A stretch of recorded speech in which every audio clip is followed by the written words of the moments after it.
Napansin mo ba lately, nagkalat sa Facebook ang mga groups at pages na ang trip lang Tagalog versus Bisaya. Tignan mo naman tong group na to na may pangalan na Tagalog Bisaya Online Rambulan. Ang members, 226,000. Tapos ang katutak na mga memes ang makikita. Itong meme na to, ang sabi, ito daw ang itsura ng barong Tagalog. Ito naman kapag barong Bisaya. Ang banat naman ng isang Bisaya na nagpost, Kala ko basura, mga bahay pala ng Tagalog. ang banat naman ng isang Tagalog, ito daw ang mga Bisaya pag first time sa mall. Grabe nga yun. Nako, memes dito, memes doon. Dati biruan lang, pero ngayon parang tumitindi na ang iringan. So bakit nga ba may ganitong tensyon? Tara, himayin natin. Alam mo bang hindi lang sa Pilipinas nangyayari ito? Unang-una, yung ganitong klaseng regional feud nangyayari din sa ibang bansa. Sa Spain, meron ding iringan ang mga Catalan at Kastila dahil sa wika at kultura. Sa India naman, madalas may bangayan ng mga Hindi speakers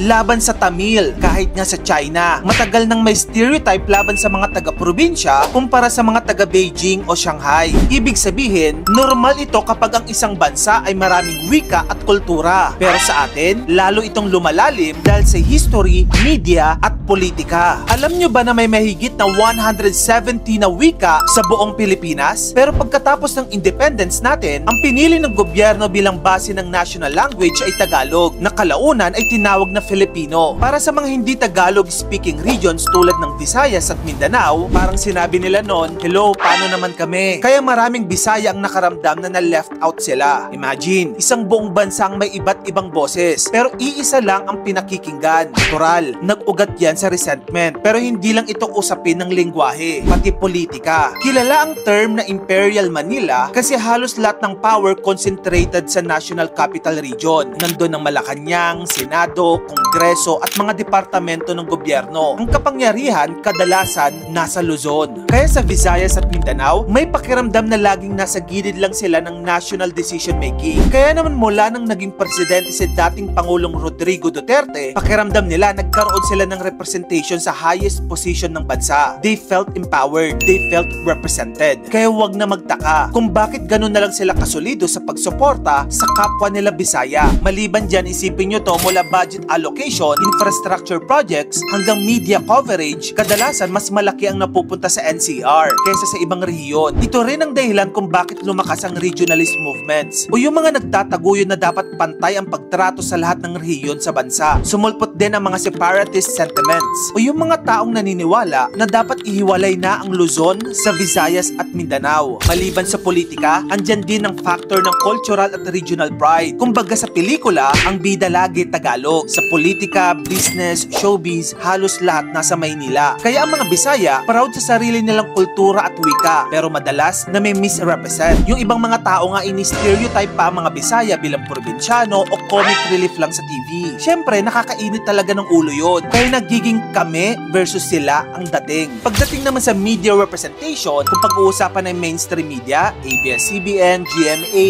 mga pelikula, karamihan Tagalog. Kaya maraming Bisaya talents pinipilit tanggalin o i-neutralize ang accent para sumikat. Kung hindi, lagi silang supporting role. Kaya hindi na nakapagtataka kung bakit may frustration at galit. Pero kailangan din natin i-recognize na unti-unti na rin nagkakaroon ng representation ng mga Bisaya. Andyan si Melay Cantiveros na mayroon ng sariling comedy talk show named Kuwan on One na Bisaya mismo ang gamit na lingwahe. Dahil sa mga rason na yan, ngayon sa social media, mas lumakas ng ingay ng bangayan. Mga Tagalog users, ginagawang biro ang Bisaya accent. Yung mga Bisaya users naman, bumabawi ng memes laban sa mayabang na taga Maynila. Ang dating na sanang lighthearted na banter, biglang naging tribalism. At dahil viral ang lahat ng bagay ngayon, lalo itong umiinit. But here's the truth, ang bangayan na ito ay hindi universal. Sa totoong buhay, maraming Tagalog at Bisaya ang magkasama sa pamilya, trabaho at negosyo. Peaceful at masaya. Ang nakikita natin online, madalas amplified lang ng stereotypes at memes. At ang ugat talaga nito,